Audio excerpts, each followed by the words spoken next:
बिलासपुर से एक नई खबर इस विवाद से जुड़ी सामने आई। दरअसल सीजीपीएससी अभ्यर्थी टेकराम नाग को मुख्य परीक्षा और इंटरव्यू दिलाने के बाद 728 अंक प्राप्त हुए थे और सीजीपीएससी 2022 में चयनित अंतिम अभ्यर्थी के कुल अंक 729.5 थे। 6 सितंबर को परिणाम आने के बाद टेकराम ने इसे अपने भाग्य का लिखा मान लिया था, लेकिन 15 सितंबर को सीजीपीएससी ने मुख्य परीक्षा की आंसर शीट अपनी वेबसाइट पर जारी की, जिसे देखकर टेकराम को जानकारी मिली कि मुख्य परीक्षा के चौथे प्रश्न पत्र में पूछे गए 12वें प्रश्न में उसने प्रश्न का सही उत्तर दिया, लेकिन लोक सेवा आयोग ने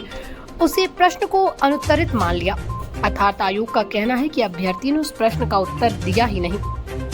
इसी बात को लेकर अभ्यर्थी ने उच्च न्यायालय में याचिका दायर की, जिस पर मंगलवार को बेंच ने सुनवाई करते हुए राज्य शासन और राज्य लोक सेवा आयोग को नोटिस जारी करके सप्ताह के अंदर जवाब देने और जांच पूरी होने तक अभ्यर्थी के अंकों के आधार पर एक पद रिक्त रखने के निर्देश दिए। याचिकाकर्ता के अधिवक्ता का कहना है कि यदि इस उत्तर के लिए याचिकाकर्ता को 10 में से 2 अंक भी मिलते हैं तो उसका चयन हो जाता है, लेकिन 3 चरणों में मुख्य उत्तर पुस्तिका की जाँच होने के बाद भी एक प्रश्न का उत्तर लिखे होने के बावजूद अनुत्तरित घोषित करना कहीं न कहीं उस अभ्यर्थी के अधिकारों का हनन है।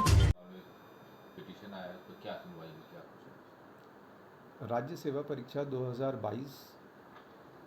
को लेकर के जो वर्तमान याचिकाकर्ता हैं उनके द्वारा माननीय उच्च न्यायालय में याचिका प्रस्तुत की गई थी।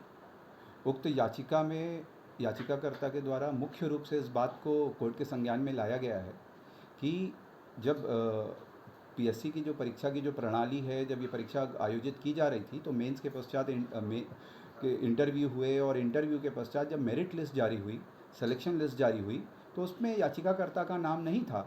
परंतु जब पीएससी ने 15 सितंबर को एक सूचना जारी करी कि भाई आप जो भी मुख्य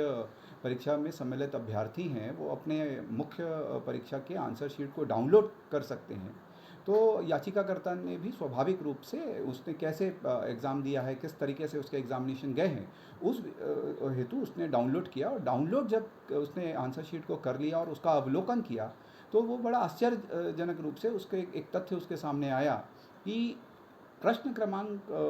जो प्रश्न पत्र क्रमांक 4 था उसका प्रश्न क्रमांक 12 का याचिकाकर्ता ने सही उत्तर लिखा था। सही उत्तर लिखने के पश्चात भी जब पीएससी ने 3 स्तर पे उसकी जांच कराई, एक एग्ज़ामिनर, दूसरे डिप्टी एग्ज़ामिनर, तीसरे हेड एग्ज़ामिनर, तो तीनों स्तरों पे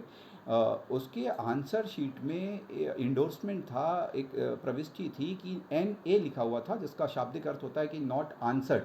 जिसका मतलब ये है कि याचिकाकर्ता ने उस उत्तर को दिया ही नहीं उसका आंसर। परंतु बिलासपुर से अमित पाटले की रिपोर्ट।